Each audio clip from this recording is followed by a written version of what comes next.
할렐루야. 참 좋으신 하나님, 오늘도 주님을 예배하는 성도들과 함께 하십니다. 말씀을 듣는 귀가 이 시간도 열려지기를 원하고요. 또 주시는 말씀에 아멘할 수 있기를 바랍니다. 오늘도 주님은 우리를 많이 사랑하십니다. 여러분, 우리를 사랑하시는 하나님께서 우리를 위해서 예비한 새날, 바로 오늘이 또 시작되었습니다. 오늘도 우리와 함께 하신 하나님을 믿고 또 의지하면서 어제보다 더 많은 은혜를 누릴 수 있는 복된 한날 되기를 간절히 빌고 소망합니다. 오늘 성경은 에스겔 22장 1에서 12절의 말씀입니다. 주시는 하나님의 말씀을 통해서 지금이 바로 회개할 때라, 지금이 바로 회개할 기회라는 것을 깨닫는 시간 되기를 간절히 빌고 소망합니다. 그런데 우리가 여러분 먼저 알아야 될 것이 있습니다. 우리가 먼저 알아야 될 것은 과연 하나님은 심판을 원하시는가? 하나님은 과연 우리에게 징벌을 하시기를 원하시는가? 입니다. 여러분, 심판하는 것이 하나님에게 목적이었단다면 에스겔을 이 예루살렘으로 보내셔서 백성들을 깨우치려고 하는, 깨닫게 하는 이러한 심판의 예언 하시지 않으셨겠지요. 지금 에스겔을 보낸 것은 기회를 주시고 하시는 거죠. 그렇지 않다면 그냥 진노 중에 그냥 심판해버리면 그만이겠지요. 하지만 하나님은 회개하고 돌아오기를 바라시는 바로 우리 하늘 아버지시란 말입니다. 여러분, 우리가 지금 보고 있는 성경은 예언서입니다. 즉 아직 심판이 이루어지지 않았다는 것이죠. 구약 성경의 예언서는 이사야부터 말라기까지, 우리 말라기까지 17권의 성경이 바로 예언서입니다. 그 중에는 이스라엘이 멸망하기 전에 예언한 것도 있고요. 그러한 성경도 있고, 지금 에스겔처럼 이 예루살렘이 이 바벨론에서 2번의 공격을 당했고, 그리고 북이스라엘 멸망당했고, 아수르에 의해서. 그리고 지금 이제 풍전등화와 같은 그런 상황에 있는데, 이제 마지막 지금 또 멸망에 진짜 이제 정말 완전히 멸망당할 그 상황을 지금 놓고 마지막 예언을 에스겔에게 하게 하신 것입니다. 또한 포로기에서 돌아와서 또 말씀한 예언서도 있어요. 그것을 통해서는 다시금 그러지 말아라. 니들 지금 아파했지 않느냐? 한번 힘들어 보지 않았느냐? 다시는 그런 일에 당하지 않도록, 그런 일에 너희들 앞에 이루어지지 않도록 깨어있어라 라는 말씀 가운데 주시는 말씀도 있고요. 그리고 신약 성경에는요, 요한계시록, 자 이제 마지막 예언서, 우리에게도 지금 해당되는 부분입니다. 마지막 예언서인 요한계시록이 남아 있습니다. 예언서의 중요한 기능이 무엇인가? 그러면 예언서라는 것, 예언서의 중요한 기능이 무엇인가? 그것은 죄를 지은 혹은 앞으로 죄를 지을 수도 있는, 혹은 지금 죄를 짓고 있는 상황 가운데에서 빨리 회개하고 깨닫고 옳은 길, 주께서 원하시는 길, 그 길로 나아오게 하기 위한, 이것이 바로 예언서의 기능이고 이 예언서 우리에게 주신 하나님의 목적입니다. 심판의 날은 반드시 옵니다. 그 날은 반드시 올 것입니다. 그러나 그 진노의 날에 우리가 버림받지 않기를 바라는 것이 하나님의 마음이라는 거예요. 오늘 보면 2절에 보시면 하나님의 명령대로 이스라엘이 심판 때에 이제 오를 텐데요. 자, 그러나 그 전에 자신들이 행한 모든 그 악행들, 그 가증한 일들을 그들에게 알게 하라. 에스겔에게 알게 하라라고 지금 말씀하고 있는 겁니다. 지금도 재판에서 보면, 지금도 사회 재판 있지 않습니까? 이 재판할 때 보면 변론이 이루어지기 전에, 이제 오가면서 공방이 이루어지잖아요. 근데 이게 이루어지기 전에 먼저 검사가 공소 사실에 대해서 이렇게 이야기하는 부분이 있습니다. 공소 사실, 그러니까 왜 너가 죄인인지 아느냐, 네가 무슨 죄를 짓는지 아는지 아느냐, 이것에 대해서 알려주는 거예요. 재판관뿐만 아니라 모든 거기 함께하는 사람들에게, 특별히 그 재판을 받게 될 그 자에게 검사가 이렇게 공소사실에서 말해줍니다. 지금 이 에스겔은 하나님의 검사가 되어서, 하나님이 세우신 검사가 되어서 그들의 악행, 바로 이스라엘 백성들이 지은 그 악행에 대해서 오늘 보면 에스겔 22장 3절부터 시작해서 24장까지 낱낱이 그렇게 밝히고 있습니다. 또한 25에서 30장까지, 에스겔 25장에서 30장까지는 남유다뿐만 아니라 암몬과 모압과 세일, 에돔, 그리고 블레셋, 투로, 시돈, 그리고 애굽까지도, 그러니까 이스라엘 중심 그 주변의 국가들까지도 전부 다 그들이 어떠한 죄를 짓고 있는지, 바로 심판받을 그 죄악에 대해서 그렇게 말씀하고 있습니다. 그러니까 택함받은 이스라엘 백성들뿐만 아니라 온 인류는 하나님의 백성이라는 거죠. 이스라엘뿐만 아니라 온 이 나라의 인류의 사람들, 하나님의 백성들이라. 주 앞에 저지른 악행에 대해서는 그리고 반드시 심판하실 것이다. 그게 바로 하나님의 뜻입니다. 그러나 앞선 뜻은 무엇입니까? 그런 날이 오지 않도록 깨어있으라는 거죠. 그래서 예수님께서 이 땅에 오셨다가 승천하시면서 마지막 하신 말씀이 무엇인가? 바로 믿는 자들에게, 그 제자들에게 뭐 하라겠습니까? 땅끝까지 이뤄서 나를 증거하라는 거예요. 복음을 전하라는 거예요. 복음을 전하라. 누구든지 주의 이름을 부르는 자는 구원을 받게 될 것이다. 누구든지입니다. 이스라엘 사람들만이 아니란 말이에요.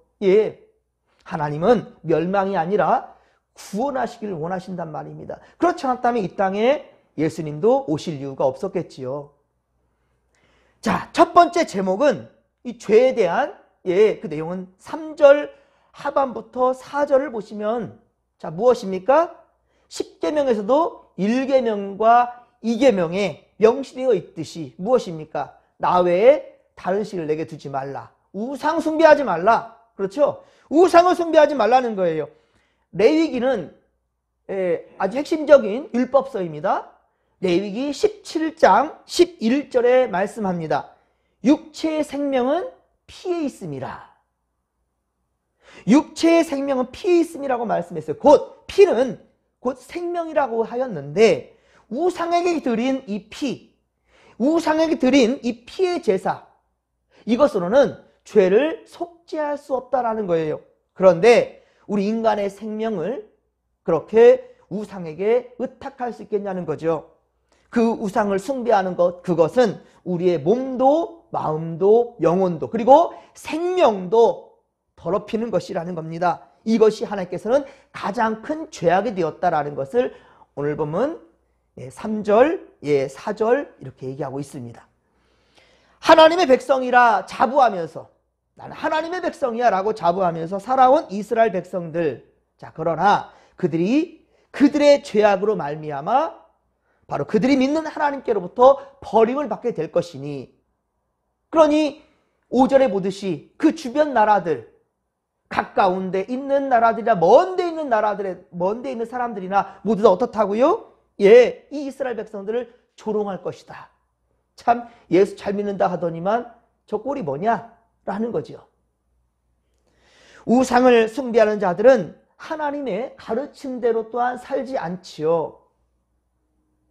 우상을 숭배하니 하나님 가르침대로 그 마음에 두지 하나님 말씀대로 산다 한다면 우상 숭배할 이유도 없겠지요. 지금 이 시간도 하나님 말씀을 귀담아 듣는 자들은 세상 길로 가지 않지요.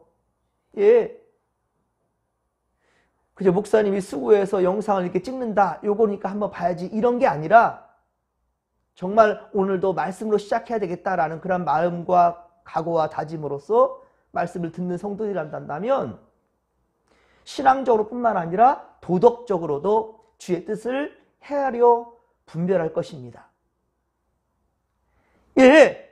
그러니까 그들의 인성도 문제가 되는 거예요. 하나님의 뜻을 받들지 못하면 신앙적인 뿐만 아니라 인격적으로도 문제가 된다는 겁니다. 7절에 보면 부모를 업신여기고 나그네를 학대하고 고아와 과부를 해하였다라고 말씀하죠. 그러나 율법서인 레위기 19장에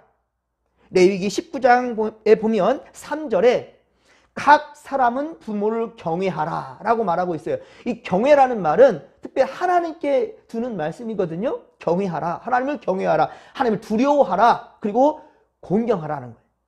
자, 그런데 이것을 부모에게도 말씀하고 있어요. 부모에게 너희는 공경하라. 분명히 이렇게 가르치고 있어요. 또한 레위기 19장 9에서 10절에는요. 곡식을 거둘 때에는 모퉁이까지 다 거두지 말래요.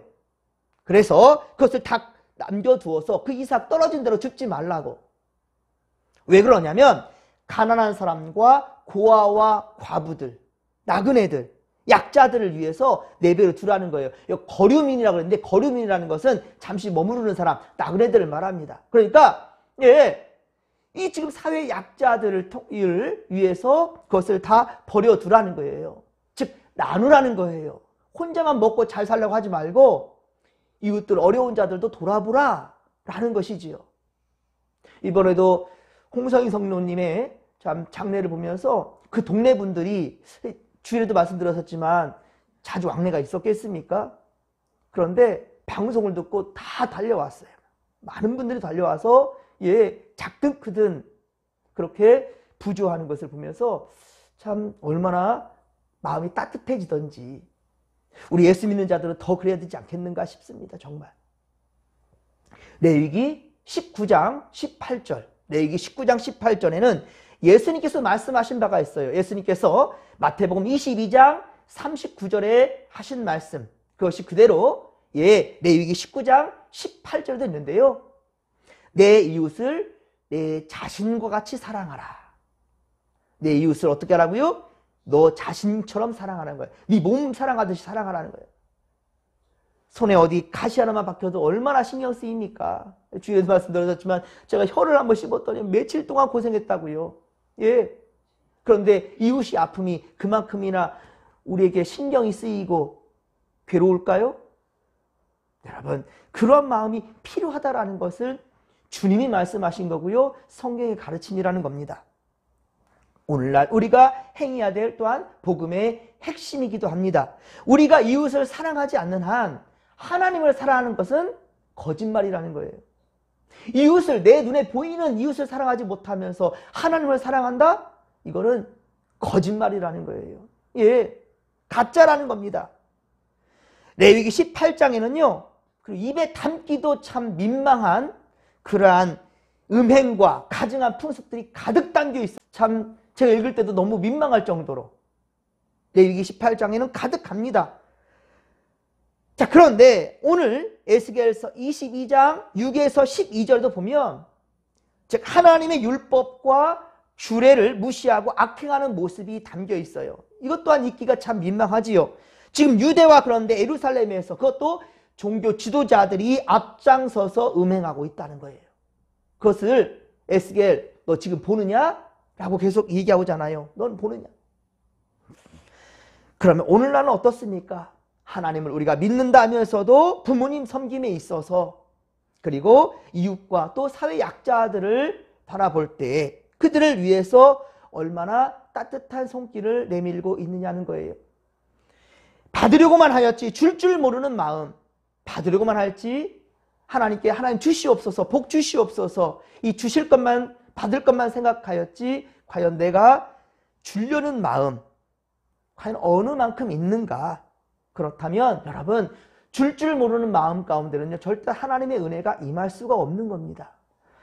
법은요 더욱 강력해지고 다양해지고 있죠. 국회에서 계속 법을 만들어내잖아요. 지금도 국회 법을 만들어지기 위해서 상정되고 기다리는 법들이 그 제도가 될 법들이 얼마나 많은지 모르는데요. 사회가 발전될수록 더욱더 많은 법이 생겨난다는 거예요. 다양해집니다. 아직도 그런데 어때요? 정치와 경제, 사회 속에 만연해 있는 게 무엇이에요? 뇌물이다, 뇌물. 그렇죠? 정치인들 보면 뇌물 앞에서, 돈 앞에서 무너지는 정치인들 얼마나 많아요. 뒷돈 받는 일들. 사회에도 만연해 있습니다. 안 된다는 것을 알면서도 유혹을 뿌리치지 못하는 거예요. 결국에는 돈에 넘어가고 무너지고 마는 경우를 우리가 많이 보지 않습니까? 선악을 알게 하는 과일을 따먹을 때 아담과 하와도 여러분 어떠십니까? 그들 또한 역시 유혹을 뿌리치지 못한 거예요. 네가 하나님처럼 된다 하니까. 하나님처럼 된다 하니까 그 유혹을 뿌리치지 못한 거예요. 조상 대대로 귀에 못이 박히도록 그렇게 이스라엘 백성들은 듣고 또 들은 것이 율법의 말씀이에요. 그런데 이 이스라엘 백성은 어떻습니까? 죄의 유혹에 넘어가고 결국에는 예루살렘을 멸망하게 된다는 거예요. 그리고 포로로 붙잡혀 끌려가니 참 얼마나 많은 이웃 사람들에게, 그 나라들에게 조롱거리가 되겠냐는 거예요. 지금도 이 예루살렘이 풍전등화와 같은 그런 상황에 있는데도 불구하고 심각성을 지금 모르고 있단 말입니다. 이제 하나님은 더 이상 참지 못하며 이제 징벌하실 계획을 하시는데요. 그런데 보십시오. 징벌을 계획하시고 그렇게 에스겔로 하여금 선포케 하는데요. 그럼에도 회개의 기회를 주시고자 에스겔을 보내신 거예요. 이것이 국률이 많으신, 그리고 길이 참고 기대하시는 하나님의 마음이라는 것이죠. 사랑하는 성도 여러분, 오늘은 우리에게 하나님이 주시는 기회의 날입니다. 그리고 지금 이 순간 말씀을 듣는 여러분, 지금 이 시간 말씀을 듣는 여러분, 오늘 할 회개를 내일로 미루지 않기를 바랍니다.